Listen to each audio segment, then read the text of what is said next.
Future Redacted here, and I want to say that before you guys can watch this video, at least one point in time in the video, I make note of the fact that this video will come out on Saturday, or that it is Saturday, and I'd like to say that after resting my hand, after filming that video, the entire rest of the day and week I forgot that I had recorded a video, and I just had raw footage.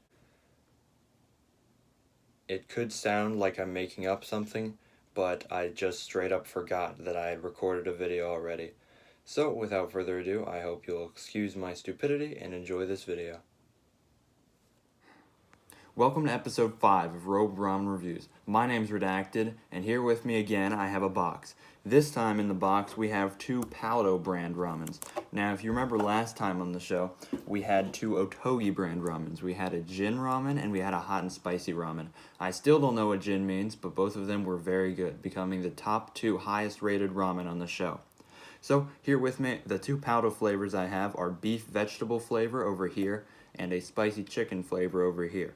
Now on the cover, it is actually kind of difficult to judge what the noodles actually look like. You can usually take a look at the cover and see what the noodles inside look like, but here it's difficult to make out the actual shape of the noodles. I'm not sure if the camera is able to pick that up, but nonetheless, we're going to get cooking these, we're going to get eating these, and we're going to get reviewing these. And today, we're going to start with the beef and vegetable flavor. So, we're back in the kitchen, and it's time to cook the beef and vegetable flavor ramen. And continuing with the trend of the instructions being very small on the package, you can see there's a tiny list of things to do right there. So, the first step, obviously, is to cut off this plastic sealing I have. So let's remove that.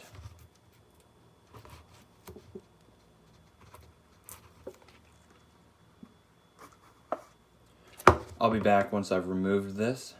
Now that we have this off and out of the way, we can do the instructions for real this time. And the first step is once again to open the lid halfway. So once we've opened the lid halfway, I assume we need to remove the flavor packet. There it is. And the next step is to add soup base and pour some more boiling water. So after we cut this open, snip, snip, snip. Oh, it's white. That is strange.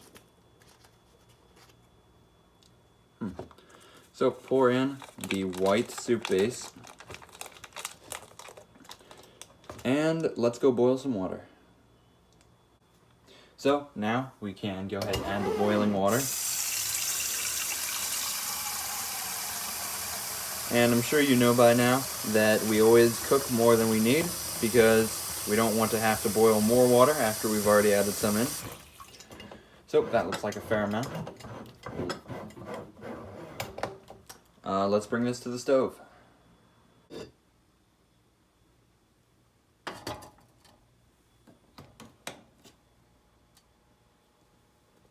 Our water here seems to be about done boiling, so let's take this off the stove and pour it in.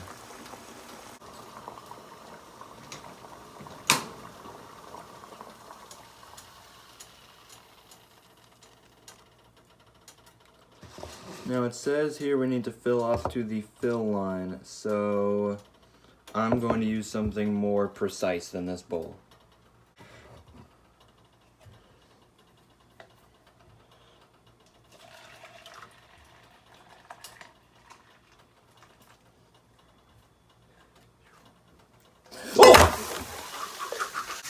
So after that slight mishap of mistaking my hand for the ramen bowl and pouring boiling water all over it, I'm in the bathroom running some lukewarm water over my very, very red hand.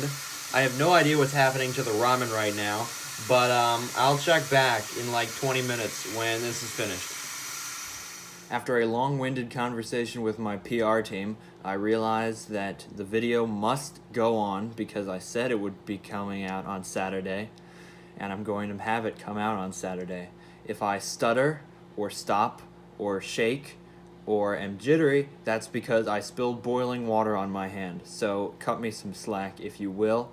I've decided that I'm going to, instead of pouring boiling water and letting it sit for 3 minutes, I'm going to pour the water in and microwave it for 3 minutes. So it's microwaving right now, and we're going to eat it when it comes out. Call it bravery, call it stupidity, call it the desperate need to get a video out after I said I would. Here we are, eating some ramen. And we are going to dig right in.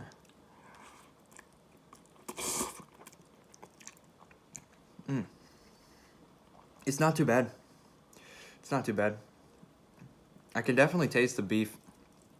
The vegetables, I don't see a whole lot of vegetables in here, but maybe it's just a beef and vegetable flavor. Let's have another bite.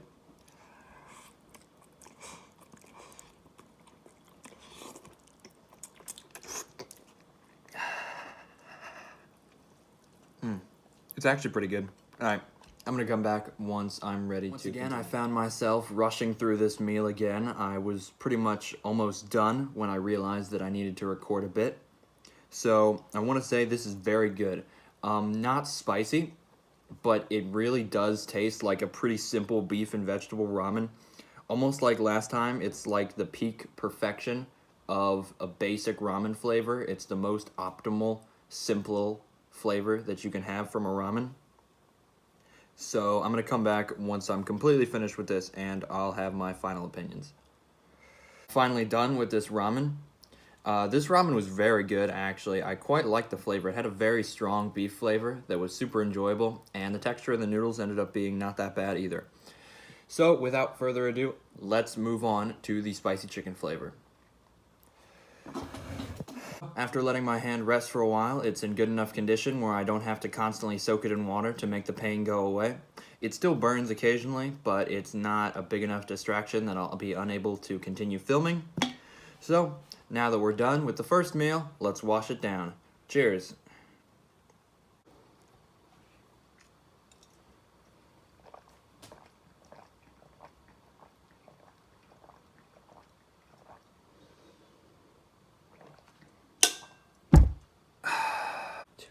So it's still no surprise that even though my hand isn't so bad that I'm unable to completely record, it still is in an amount of pain. And trying to do this one-handed is not going to be enjoyable for anybody to watch. So I'm just going to struggle through it off camera and cut to me eating. We're back now with the ramen finished and cooked. It didn't take as long as I thought it would, but a little after I pulled this thing out of the microwave, my hand went back to doing the thing where it hurts so immensely that I'm unable to focus, so I went ahead and put it back in the water. It's now time to enjoy our first bite of the spicy chicken flavor, so let's dig in.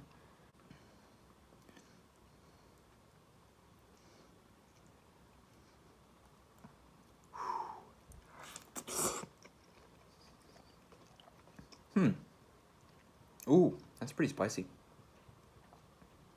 You know what? It's got an interesting kind of flavor to it. Let's try another one. I can definitely taste the chicken in there, or at least the artificial chicken flavor they're going for.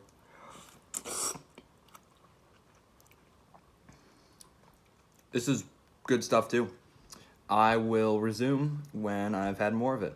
Back to back, this is the fourth ramen in a row that I've been unable to stop myself because of how good it is. This ramen is fantastic. It's really difficult to pinpoint what it is. Similar to the Jin ramen, it has a very good basic flavor. Not as good as the Jin ramen because that was fantastic. It was perfected. But this does taste like a very high quality spicy chicken. So let's wash this bad boy down and move on to the final verdict. Welcome to the final verdict, where we rank ramen on a multitude of criteria, such as flavor, texture, smell, and look. We also compare it to other ramens, and we also power through the immense pain of my burning hand killing me right now. I'll go into more detail about ranking the ramen in between brands after I finish all 3 episodes of the Ramen Box, but for right now, I'm not going to touch on it. We're going to begin with the spicy chicken flavor because it's the one I've had most recently. The spicy chicken ramen had a pretty good flavor. I liked it. The texture was nice. It was good wet, and it didn't smell super strong. And sometimes smell can add to a taste or subtract from a taste, but there wasn't really a super distinct smell here, so nothing to say about that. I did quite enjoy my time with the spicy chicken ramen. However, I did not like it as much as I liked the beef and vegetable ramen. I like the beef and vegetable ramen quite a lot because when something is spicy, as I've said before, it can be carried by its spice. However, the beef and ramen just had an all-around strong flavor without having to rely on spiciness. So, to rank these two, I'm going to give this one a 7 and this one an 8.